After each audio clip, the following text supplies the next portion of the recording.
Olá, eu sou o Renato Fasolino e este é o podcast Tal Investimento. Alan Watts foi um escritor e professor zen, um homem de eloquência admirável.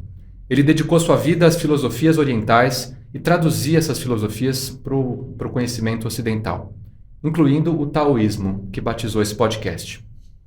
Qual é o sentido da vida? Uma vez perguntaram para o Alan Watts. E com a simplicidade de um mestre zen, ele respondeu: viver. Ele transformou um substantivo, vida, em verbo. Isso também é conhecido como denominação. Hoje nós vamos tentar algo semelhante. Não com um, mas sim com 3 substantivos. ESG. Environmental, ou ambiental, social e governança. É um acrônimo que foi cunhado em 2005 pelo Banco Mundial durante a conferência Who Cares Wins, que nasceu com o objetivo de conectar os mercados financeiros globais aos desafios que nós enfrentamos enquanto humanidade. Esses desafios estão reunidos em 17 Objetivos de Desenvolvimento Sustentável, também conhecidos como Agenda 2030 da ONU. ESG conversa com o valor de empresas, investimentos e, claro, com a reputação de marcas. Nós vamos falar hoje sobre definições ESG, um panorama ESG, o valuation, o cálculo do valor ESG, alguns dos antagonismos ou desafios que o ESG enfrenta e as boas práticas ou os verbos que vão conduzir a humanidade para esse mundo melhor que tanto queremos e precisamos. Para falar sobre isso, eu tenho o grande prazer de apresentar 2 pessoas, a Sônia Consiglio e o Alexandre Gazzotti. A Sônia Consiglio é jornalista e radialista, com mais de 20 anos dedicados à sustentabilidade, comunicação e investimento social privado. Ela passou pelo Bank Boston, pela Febraban, Itaú Unibanco e B3, local onde eu tive o prazer de conhecê-la. Ela foi reconhecida em 2016 pelo Pacto Global da ONU como SDG Pioneer e é uma das 10 pessoas do mundo reconhecidas pelos seus esforços nos avanços dos ODS, os Objetivos de Desenvolvimento Sustentável. Ela é vice-presidente do Conselho Consultivo do CDP, conselheira de administração e colunista do Valor Invest, foi diretora e presidente do Conselho Deliberativo do ISE, o Índice de Sustentabilidade Empresarial, por 10 anos, e autora do livro Vivi para Ver, a história e as minhas histórias da sustentabilidade ao ESG. O Alexandre Gazzotti tem mais de 15 anos de experiência no mercado financeiro e de capitais. Desde 2014 é analista ESG da Itaú Asset Management, responsável pela avaliação ESG das empresas portfólio, tanto de renda fixa como renda variável, também responsável pelos votos nas assembleias das investidas e os engajamentos. Antes disso, ele foi analista de grandes projetos enquadrados nos princípios do Equador pelo Unibanco, é advogado, com pós em Direito Ambiental pela PUC de São Paulo e MBA em Economia pela Fundação Getúlio Vargas. Eu gosto sempre de começar esse programa trazendo um pouco do lado pessoal das pessoas, da experiência de cada um até o momento presente. Pensando em ESG, como é que a Sônia e o Alexandre chegaram até o momento, até o dia de hoje? Talvez a Sônia possa começar. Bom, antes de mais nada, Renato, muito obrigada pelo convite. Prazer estar aqui, Ale, muito bom estar contigo também. Olha, eu digo que eu só entrei na área de sustentabilidade, ESG, porque eu sou comunicadora, eu sou jornalista, né? Então, essa minha carreira acabou me levando para essa área, então não foi intencional essa migração. Acho que a sustentabilidade me escolheu e depois eu a escolhi, né? E porque eu comecei atuando nas empresas como head de comunicação, e aí no Bank Boston, por exemplo, prestando serviços à Fundação Bank Boston, e assumi a fundação quando nem se falava em sustentabilidade. Naquele momento, eu estou falando no final dos anos 90, início dos anos 2000, as fundações eram muito responsáveis por conduzir essa agenda ainda aqui, né, de ESG, e aí depois eu fui caminhando, entrei no Itaú, onde tive o prazer de trabalhar ali com a Lê também, então foi uma evolução natural na minha carreira por meio da comunicação. E eu digo que eu entendo que essa competência é fundamental e entendo que foi por isso que a minha história se deu assim, porque ainda é um tema que precisa de muita explicação. Né? A gente precisa dizer, que é o que a gente está fazendo aqui hoje, né? O que é isso, ter ouvidos atentos. Então, comunicação é uma competência fundamental e acabou me levando para esses caminhos que você apresentou no início e que muito me alegram e orgulham. Muito legal, obrigado. E você, Alexandre? Bom, obrigado, Renato, pelo convite. É um prazer estar aqui com você, com a Sônia, de novo. Muito bom. Bom, eu comecei minha carreira na parte jurídica, né, com direito ambiental, fazendo due diligence para fusões e aquisições. Isso evoluiu naturalmente para passar para o Unibanco, onde eu fui fazer princípios do Equador, grandes projetos. Então, aí eu me envolvi no mundo financeiro, gostei muito, me dediquei a isso e fiquei sempre focado nessa parte de ESG, sustentabilidade, due diligence e sustentabilidade. Muito legal. Bacana. Um advogado, então, que mergulhou nos cálculos. Comecei advogado, exatamente. Muito legal. Então vamos lá, então pensando ESG, acho que é bom a gente começar com um contexto, com um panorama bem amplo, né? Começar por uma visão macro, pensando como é que a ESG conversa com reputação de marcas, liderança corporativa, transparência, investimentos. Acho que a Sônia pode dar um panorama excelente sobre o que é o ESG, sobre esse ponto de vista qualitativo, sobre o ponto de vista conceitual. Bacana. Bom, primeiro eu acho que vale a pena a gente dizer, e esse dia eu costumo dizer que se tornou a sigla mais famosa das galáxias, né? Quer dizer, hoje, dia sim, dia também, matérias, redes sociais, etc., o que é muito bom, e que, na verdade, na essência é a mesma coisa que sustentabilidade. Então, acho que isso é importante também, porque, de novo, né, quando algum termo ganha muita visibilidade, tem dúvidas. Então, assim, na essência, né, a gente pode puxar daqui e dali uma questão conceitual ou técnica, mas a gente está falando da mesma agenda, que é uma agenda de transformação, né? Eu digo que cada vez mais, eu espero que a gente fale menos de ESG e mais da transformação de modelo que a gente tem que fazer, né? Um modelo muito majoritariamente ainda econômico-financeiro, para um modelo que incorpora questões sociais e ambientais nesse econômico-financeiro e, obviamente, de governança também. Então, quando a gente fala na agenda ESG, né, na pauta ESG, é disso que nós estamos falando, né? Quer dizer, numa lógica que entende que a gente está tendo que mudar esse padrão, né? Eu gosto muito de uma frase do Al Gore, no ano passado ele participou de uma live e ele disse assim: a revolução da sustentabilidade é na magnitude da revolução industrial e na velocidade da revolução digital. Então isso é muito forte, né? Quer dizer, e mexe com nós não somos mais os mesmos nos nossos comportamentos, no nosso padrão de consumo, e isso impacta, óbvio, os negócios e os padrões, né, da sociedade. Então, ESG, na verdade, é uma sigla, é uma agenda que traz essa proposta, mas que é muito mais do que isso, na minha visão. É para onde iremos, né? Para um modelo que tem que mudar pela própria sobrevivência do modelo. A gente já percebeu isso, né? Eu digo que o capitalismo que nos trouxe até aqui não nos levará adiante. Por isso que é capitalismo de stakeholder, capitalismo consciente, capitalismo responsável, também todas as mesmas questões. E aí, na tua pergunta, Renato, como isso impacta em reputação, em marca? Totalmente, né? A gente tem N pesquisas aí que mostram que cada vez mais o consumidor escolhe os produtos, os serviços a partir da agenda das empresas, né? A partir do propósito, no que ela pretende entregar. Então, assim, consumidor, novos talentos, né?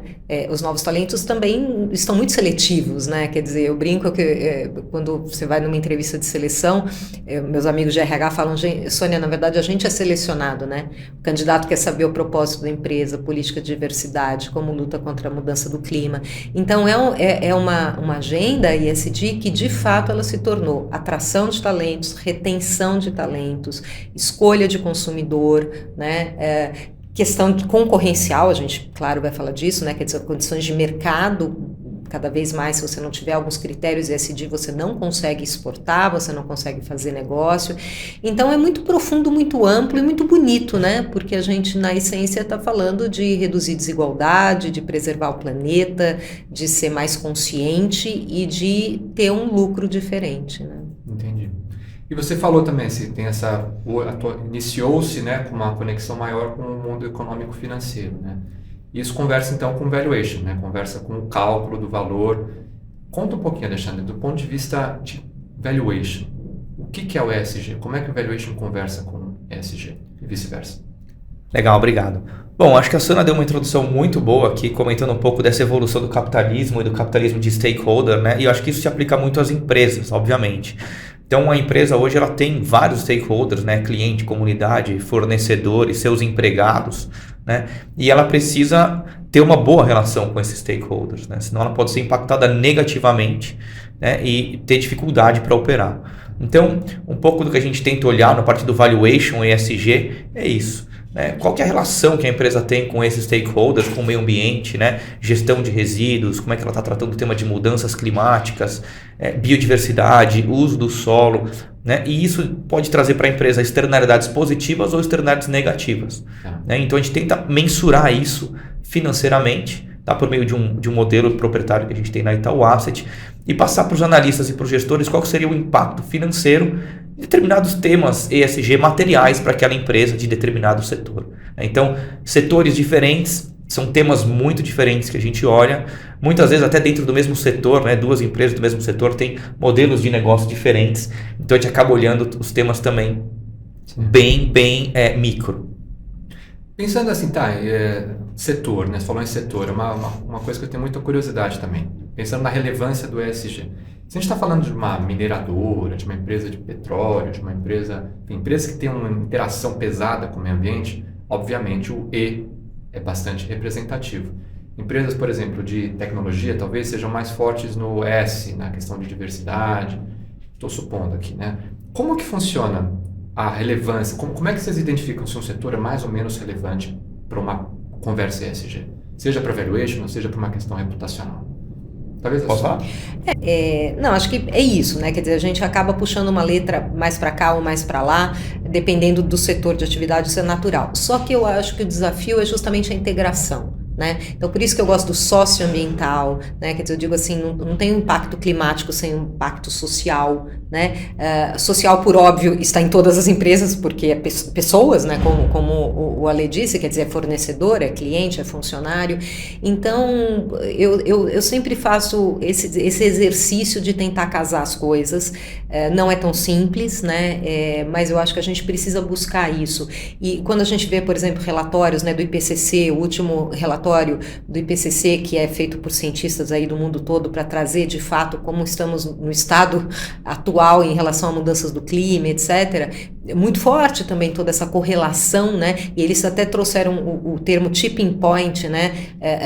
Social, que é o momento em que de fato a gente não vai conseguir reverter os impactos sociais que as mudanças do clima trarão, né? Então como que a gente tem que atuar nisso?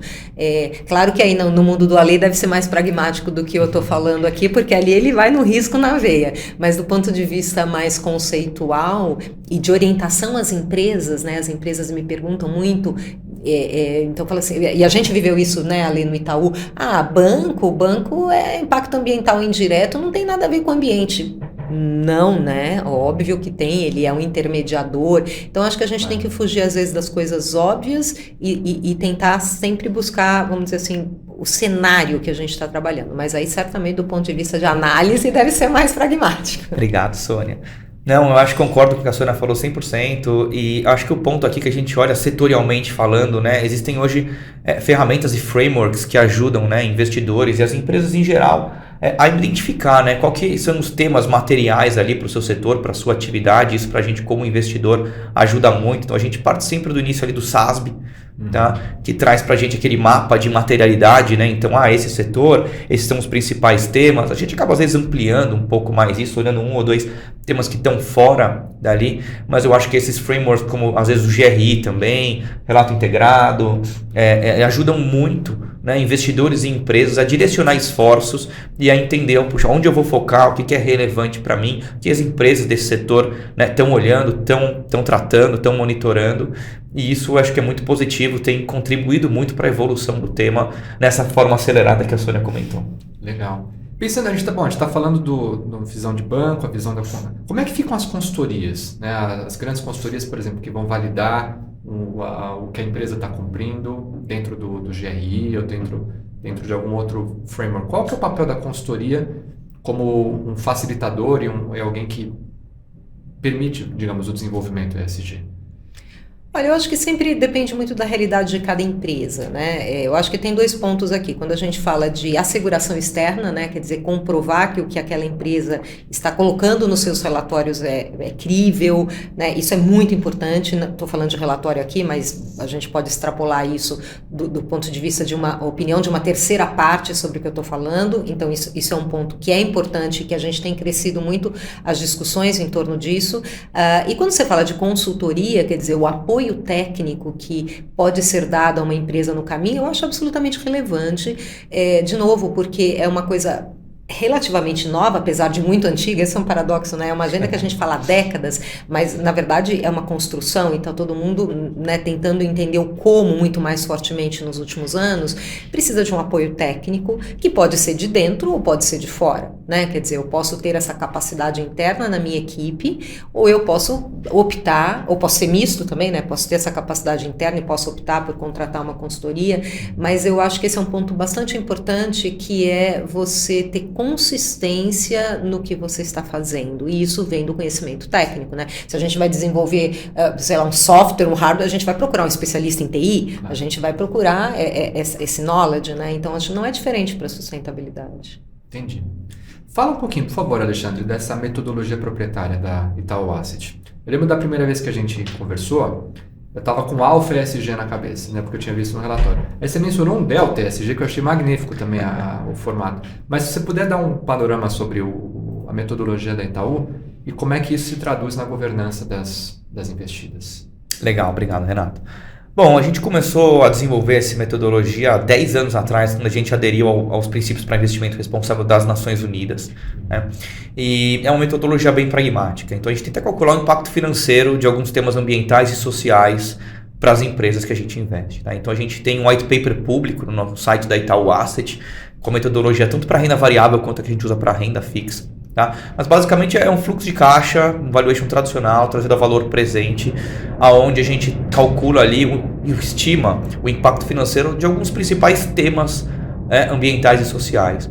Então isso a gente depois, no final das contas, fica com um VPL, né? Ou seja, um valor financeiro, onde a gente comunica isso, né? E divulga isso para os gestores dos fundos que a gente tem e para os analistas, para que no final das contas eles tenham mais informações para uma tomada de decisão, né? Então vão tomar uma decisão de investimento mais informada e vão trazer para os nossos cotistas um retorno mais ajustado ao risco, tá? Então acho que esse é o racional de toda a integração, né? O processo de integração em ESG. Então é conhecer melhor as empresas, estimar esse impacto financeiro e passar essas informações relevantes, né, para os gestores e para os analistas, tá? Para que eles tenham essas decisões de investimento mais informadas. Mas pensando no fluxo de caixa descontado, então é como se você criasse um VPL separado ao valor presente do fluxo de caixa normal, e no final você soma ele, que nem você faz o ajuste de dívida líquida no valor da firma, é um valor que depois você soma subtrai do valor presente do fluxo de caixa, ou ele tem alguma outra forma de cálculo? Não, muito boa pergunta. Então a gente tem uma unidade ESG na Itaú Asset hoje, né, segregada das mesas de gestão ativa, tá, para não ter nenhum conflito ali de interesses nas análises. E a análise que a gente faz, ela tem que necessariamente olhar temas que não estão no valuation tradicional da empresa. Se já está no valuation tradicional, se já está na conta do analista ou é uma provisão da empresa, tá? Isso não entra na nossa conta, porque senão seria um double counting. Sim. Então, esse modelo de valuation ESG que a gente produz ali é divulgado para as mesas de gestão, né? Para os gestores e para os analistas, como eu comentei. E eles têm ali, assim como eles têm uma gestão discricionária dos fundos, eles têm uma discricionariedade para considerar no todo ou em parte essas análises ESG que a gente divulga ali para eles. Tá. Isso é o alfa, né? Isso é eu lembro que você mencionou o delta, quando vocês, por exemplo, identificam uma empresa, uma potencial investida que possa se beneficiar do investimento de capital que vocês fariam. E aí tem um trabalho para desenvolvimento ESG dela. Isso eu estou falando bobagem ou esse é o... Não, é isso mesmo. Bom, acho que o Alpha ESG seria você ter um retorno acima do benchmark, né? Investindo em empresas que têm boas práticas ESG ou que tem algum tema por trás ali ESG daquela empresa, daquele modelo de negócio.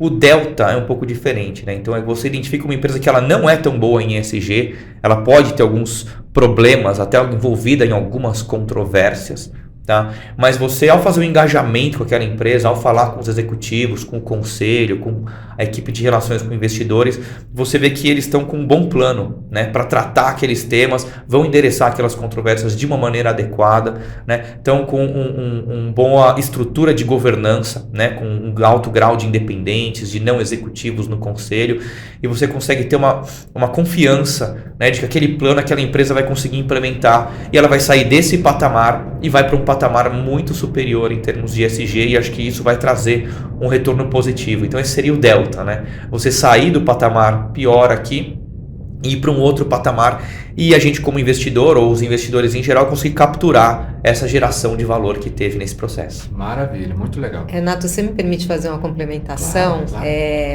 Existe um paper, um estudo, na verdade, que foi feito por 3 economistas, um deles é prêmio Nobel, Oliver Hart, que chama Exit versus Voice, ou seja, saída versus engajamento.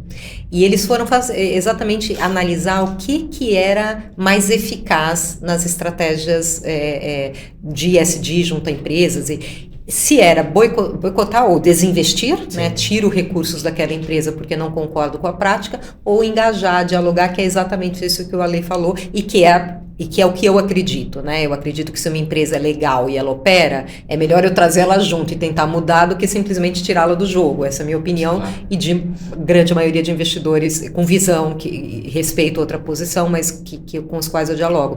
Então é muito interessante isso. Eles fizeram N análises, né, 3 economistas, justamente para mensurar isso. E eles chegaram a essa conclusão, que é mais eficaz você engajar, é mais eficaz a estratégia do voice, né? E por que isso? Vários motivos, mas um deles é que muitas vezes você, por exemplo, vou desinvestir de uma empresa, né? Aí eu tiro recursos, porque ela, por exemplo, né, não está atuando na área ambiental como deveria e tal, tirei recurso. Ah, tá bom. Aí, vou falar muito rasamente, né? Aí cai o preço em bolsa dela, né? Caiu a ação dela. Aí vem um investidor que não está nem um pouquinho preocupado com isso, o que ele faz? Ele compra porque está né, tá na baixa e ele compra. Então, o que era para ser uma punição na empresa, acabou sendo uma recompensa.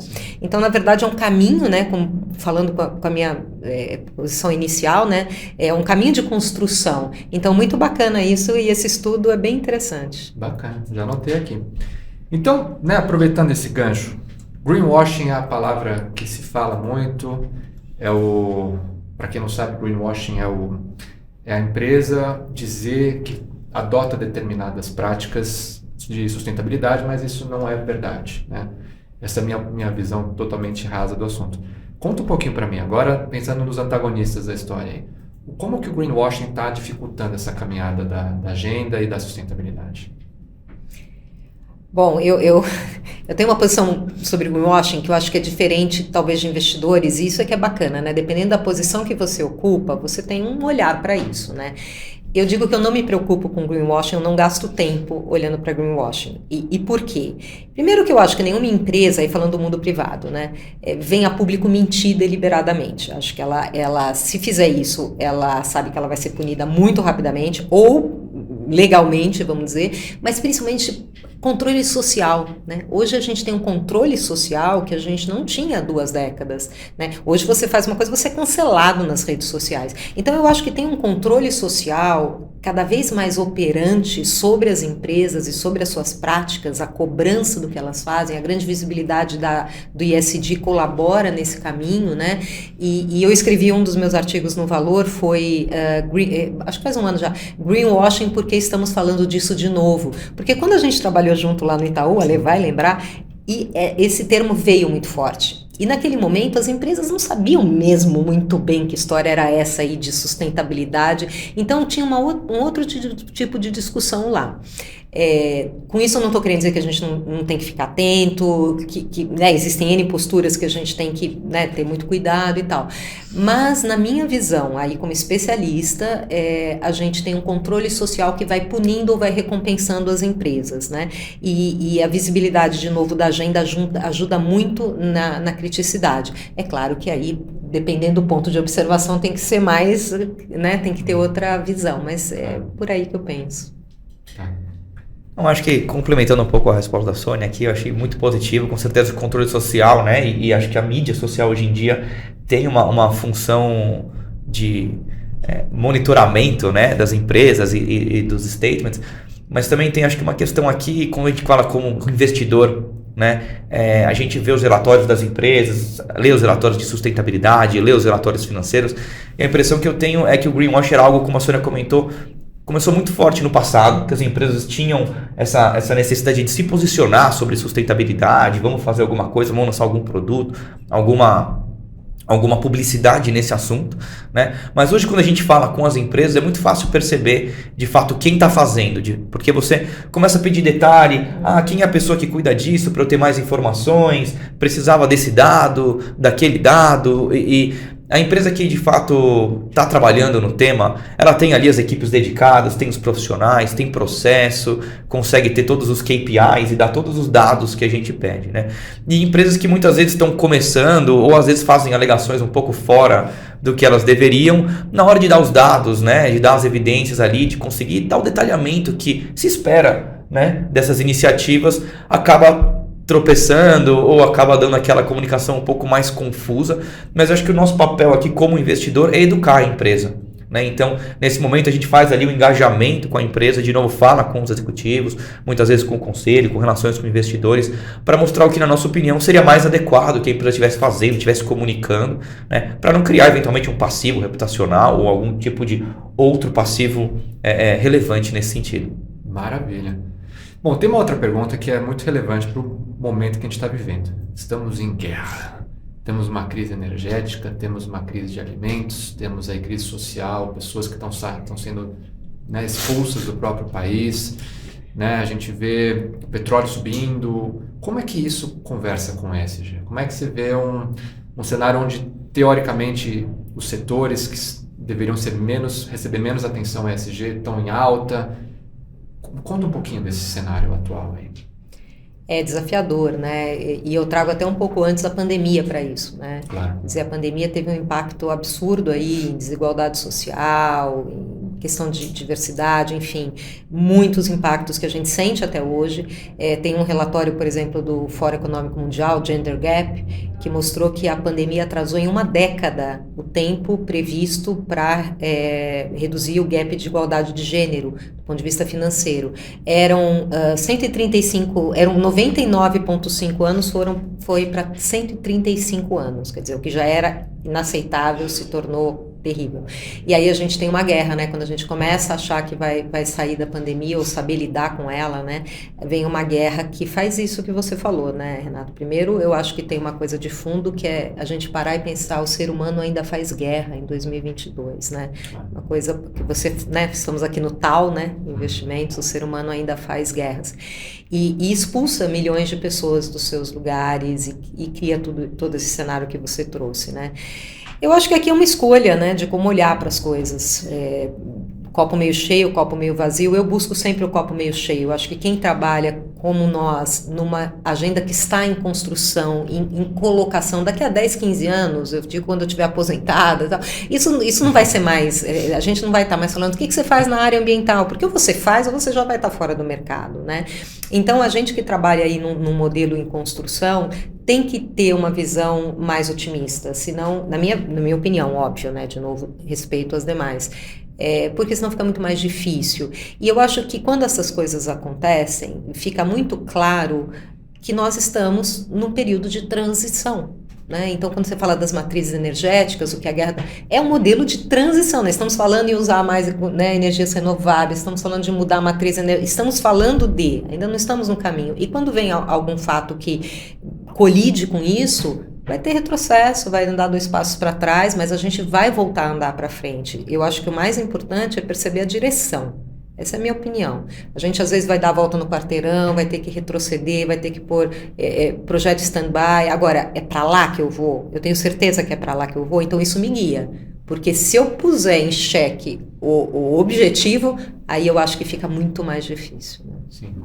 Não é nem assim, não é para lá que eu decido ir, é para lá que eu preciso ir, né? Tenho que ir, né? Não tem ar para respirar, não tem água para beber, Simples não assim. tem lugar para morar. Simples assim.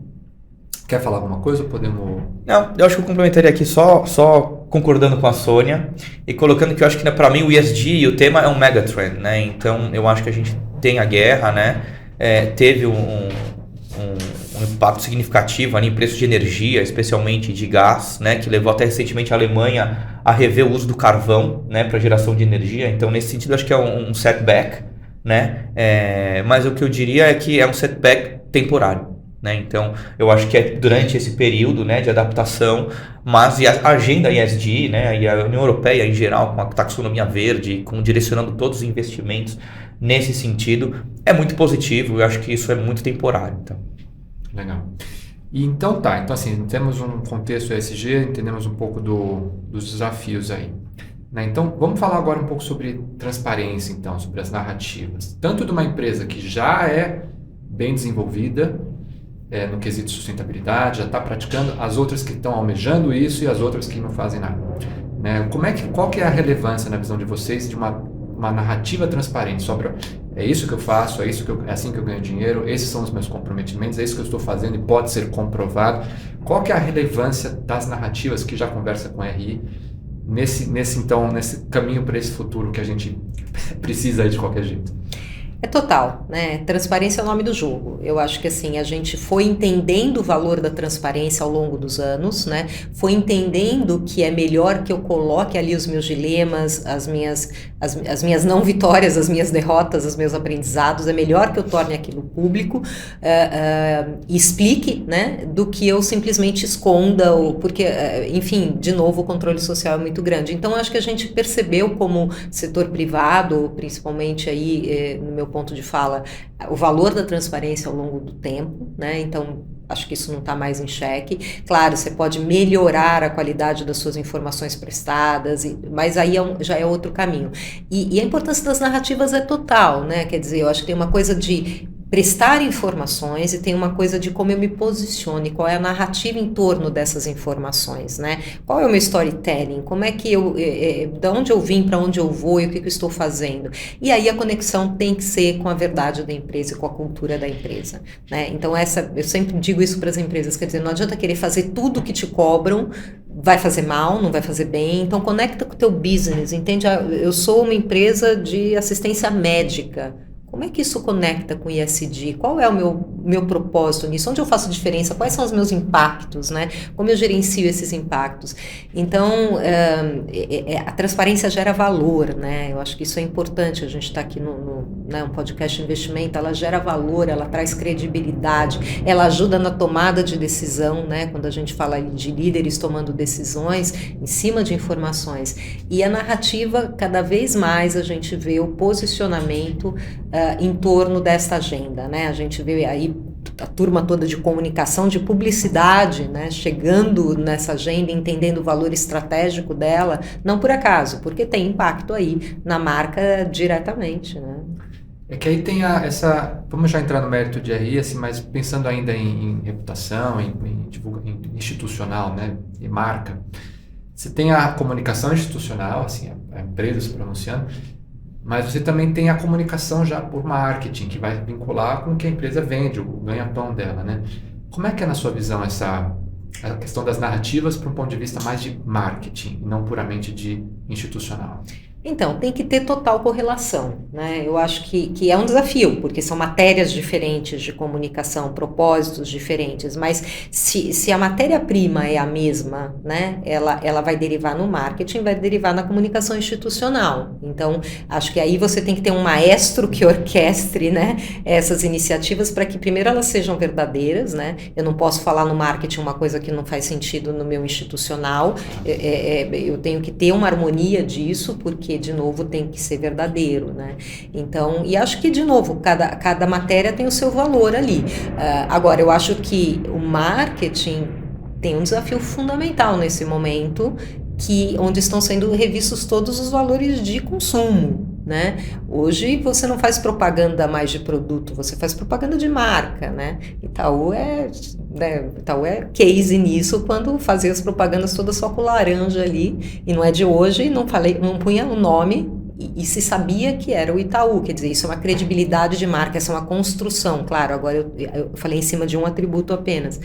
Então, acho que o marketing, pensando agora em cima da sua pergunta, tem um desafio importante ali de posicionamento, sabe? O que o meu consumidor e o meu cliente quer? A Patagônia, que é aquela empresa californiana de roupas esportivas, em 2011 ela fez um anúncio, e ele é case aí na área, onde ela pôs ali a foto de uma das suas jaquetas, né? E pôs, não compre esta jaqueta.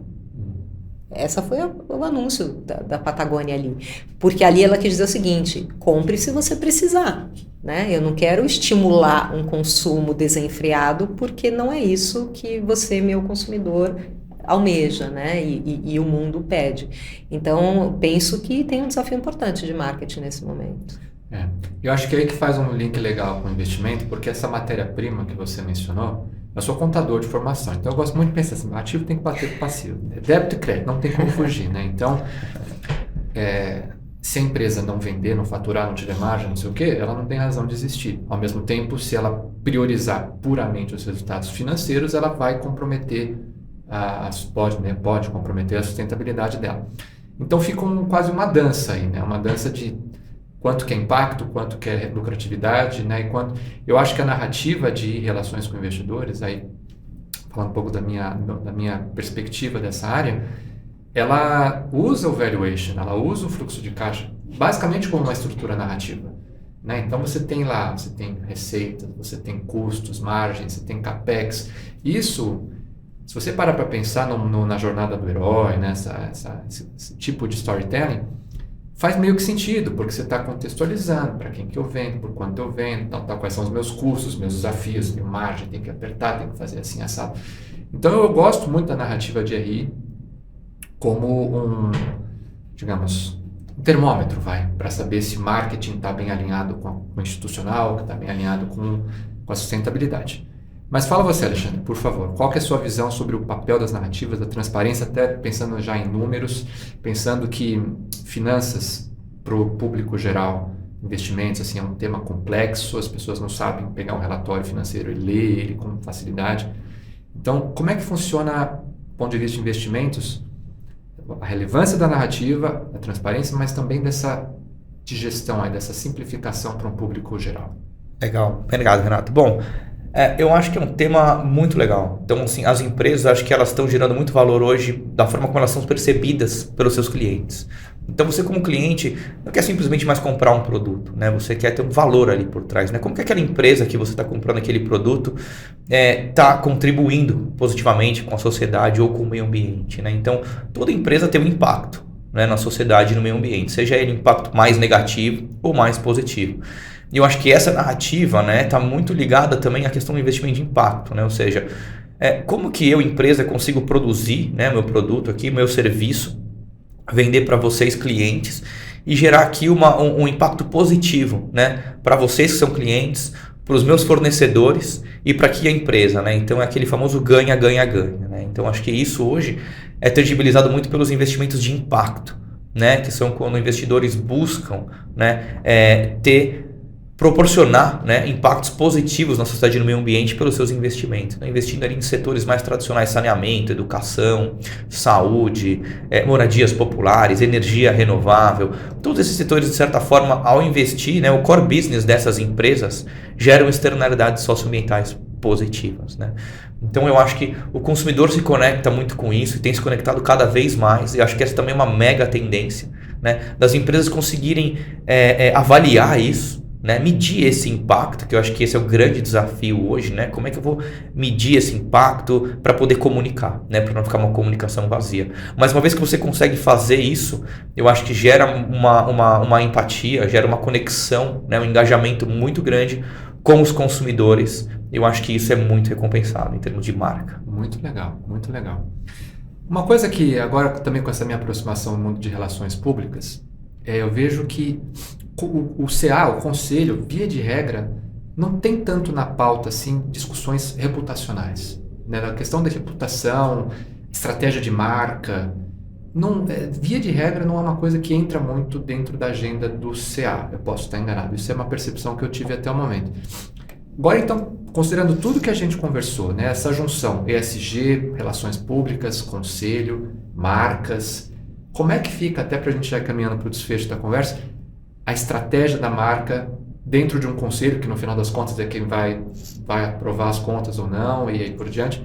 Como é que fica a estratégia da marca de uma empresa, de um negócio, considerando todos esses fatores que a gente falou, na sua visão? Não, muito bom ponto. Na verdade, eu volto na questão que depende da empresa, depende do conselho, da maturidade do conselho, da visão. Então, não tem um conselho igual ao outro. Então, olhando para os conselhos onde eu estou, né, eu acho que você tem razão. Em alguns se discute mais marca, em outros se discute menos, né? Agora, eu gosto sempre de ver movimentos, e aí até um testemunho, né, nas posições, quando eu fui concorrer a essas posições de conselhos onde eu estou, e é uma pergunta que sempre faz, o que você pode agregar no conselho, né? Aí eu falava, bom, as minhas competências são sustentabilidade, comunicação, investimento social privado. E a comunicação chamou muita atenção em todos os processos, me chamou mais atenção, porque para mim, comunicação é minha alma, eu faço isso desde sempre, então é meio como dado para mim, né? Mas aí me chama, não, nos interessa muito essa competência de comunicação, de reputação, isso é um dado interessante. Então, penso que há uma tendência, porque se a gente entender que, na verdade, à medida que ESG vai ganhando esse corpo, vai se mostrando estratégico, vai entrando no core, isso impacta em marca. Então, essas questões todas, elas acabam ganhando uma relevância que sobe a conselho, né? Então, acho que depende um pouco desse caminho e também depende de quem compõe o conselho, né? Então, se você tem um profissional, por exemplo, essa é uma agenda que eu levo sempre. Nas reuniões onde eu estou, sempre que eu vejo alguma conexão eu puxo. Então depende muito também da composição do conselho. Acho que seriam essas variáveis, né? A empresa, a maturidade dela, a visão, a composição do conselho e esse movimento de mundo que vai levando para lá, né? De uma certa forma. Então, agora, por exemplo, por outro lado, o risco reputacional é um risco sempre mensurado nas matrizes de risco que os conselhos avaliam, sempre. Isso está lá, né? Risco reputacional.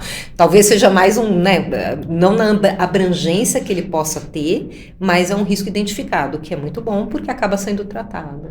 Ele é mais quantitativo ou qualitativo, esse mapeamento de riscos reputacionais? Então, depende, né? Vai na exposição que a empresa tem nas mídias, aí você tem algumas ferramentas que cobrem isso, né? Quantas matérias positivas, quantas matérias negativas, quantas veiculações, né? Enfim, detratores, promotores, você já tem algumas ferramentas de reputação, RepTrack, por exemplo, RepRisk, etc. Então, sempre traz algum dado quantitativo lastreado em alguma pesquisa, isso sempre tem, mas eu acho que tem espaço para avançar mais, ouvindo a tua pergunta ali, em que tipo de instrumentos que a gente pode ampliar aí para fazer essa análise. Entendi. E você, Alexandre, como é que você vê o investimento como análise mais quantitativa, valuation? Como é que você vê isso como um tradutor de questões subjetivas num conselho? Como é que você vê um insumo quantitativo, numérico, ajudando numa campanha de marketing? Como é que você imagina que isso pode se desenvolver? É uma pergunta complexa, eu sei, mas legal. Como é que você vê isso se desenvolvendo? Não, eu acho que é bem positivo, tá? Então, acho que a gente sempre incentiva as empresas a simplesmente...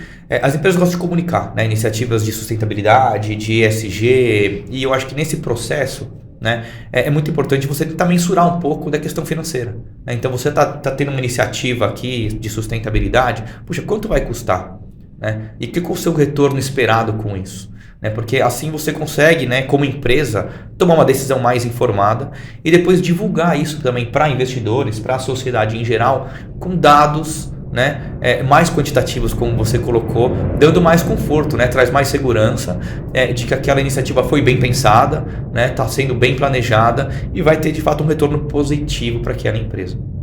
Mas acho que voltando um pouco para o ponto da Sônia, e de governança e de competência dos conselheiros, eu acho que é um tema super importante que a gente tem visto muito em governança corporativa, até por meio dos comitês de nomeação, né? Quais são as competências esperadas dos conselheiros? Então, cada setor, cada empresa e atividade vai ter ali as competências necessárias, né? Para os seus conselheiros. Então, muitas vezes você já tem um conselho formado, obviamente, que tem ali uma fragilidade ou tem um ponto que podia ser mais explorado, como a própria Sônia comentou, de comunicação, que eu acho que é um tema que é pouco explorado por conselhos de fato. E aí você procura o quê? Profissionais, né? Conselheiros que têm de fato essa expertise, que podem vir, podem agregar. Então isso tudo é construído, né, via geralmente um conselho ou um comitê de nomeação, né, onde são ali analisados vários currículos, vários possíveis conselheiros, né? E no final das contas você acaba melhorando a governança daquela empresa, trazendo os conselheiros que de fato vão conseguir agregar, né, com toda a bagagem que ele está chegando ali, com tudo aquilo que ele estudou, que ele se dedicou a vida toda para aquela empresa, para aquela atividade específica. Então acho que é um ponto muito importante. Não, que tem evoluído bem também. Não, e para concordar, né? Porque a gente fala muito de diversidade em conselhos, né? E aí quando você fala de diversidade, você já pensa na mulher, você pensa no negro, na negra. É muito mais do que isso, né? Isso é absolutamente relevante, mas é esse tipo de diversidade de formação também, né? De pontos de vista, de formas de formação técnica, inclusive. E eu digo assim, né? Por exemplo, o meu caso, eu digo que eu tenho clareza. Eu sou uma profissional, eu sou comunicadora e profissional de sustentabilidade. Eu não estaria sentada nos conselhos onde eu estou hoje há 15 anos atrás, concorda? Né? Sim.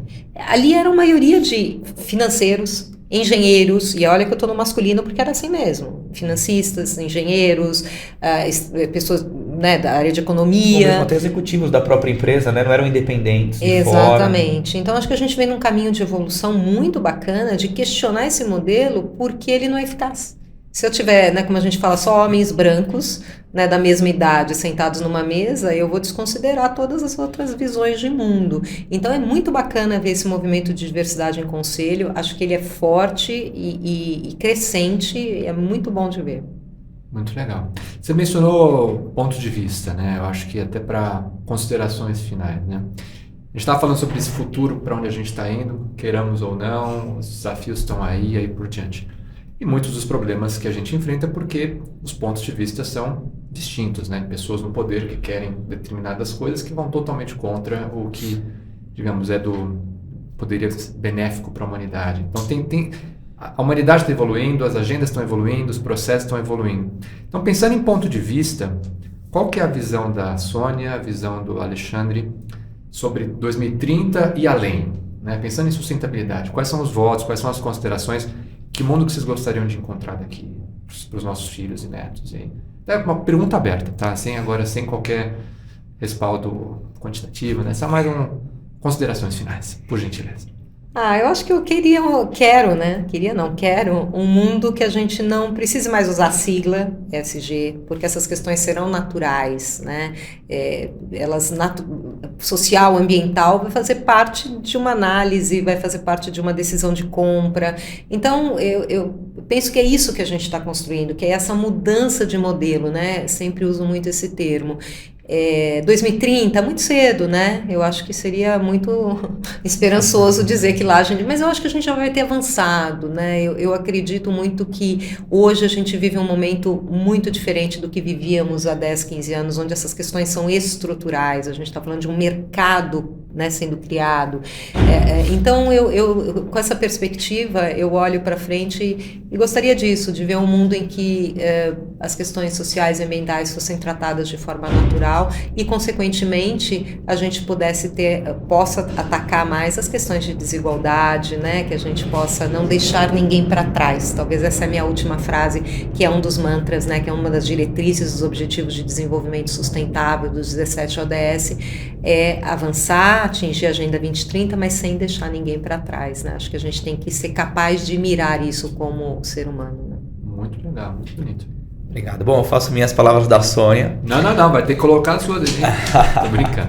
Não, e acho que acrescentando aqui, né, é uma coisa muito natural, toda essa questão de você tentar hoje, as empresas, né, reduzir o impacto ambiental, né, aumentar ter um impacto social positivo maior, né, trazer todo mundo para o jogo, acho que é uma questão muito importante e que isso consiga ser feito da maneira mais rápida possível, ter uma economia mais eficiente em carbono, também acho que é super importante para conseguir endereçar o tema das mudanças climáticas, que é um super desafio. Então, eu espero que a gente chegue em 2030, em 2050, acelerando na mesma velocidade que a gente conseguiu vir até aqui, né, Sônia? Nas últimas décadas, que tem sido muito positivo. Eu acho que a gente viveu esse momento, essa história toda, exatamente. E espero que a gente consiga contribuir, né, continuar contribuindo para a gente evoluir no tema e chegar em 2030, em 2050. Chegaremos. Muito bem. Não, e eu agradeço muito por tudo que vocês falaram, eu aprendi muito com vocês e compartilho também da mesma visão de futuro. Eu acho que tá vendo pós-pandemia, está vendo um processo muito grande de pessoas se conhecendo mais, descobrindo o que eu quero da vida, quem sou eu, será que eu quero fazer isso mesmo, e aí por diante. Isso conversa, claro, de perto com hábitos de consumo, conversa com questões que vão desaguar dentro do ESG, obviamente. Então, os meus votos são os mesmos que os de vocês, e também é isso, né, que cada um possa encontrar satisfação no que faça, prezar pelos valores nobres, sabe, falar a verdade. São coisas tão óbvias, né, mas que às vezes você tem que lembrar o óbvio, né, falar a verdade, fazer o certo. Então, acho que isso depende, isso conversa não só com o indivíduo, mas também com a sociedade. Então, queria deixar de novo um grande agradecimento para vocês, muito obrigado de verdade, e para você que está assistindo, até o próximo episódio. Obrigado. Gostaram? Eu adorei. Você gostou? Adorei. Ele que tem que gostar, né? Tem que gostar, eu não sei também.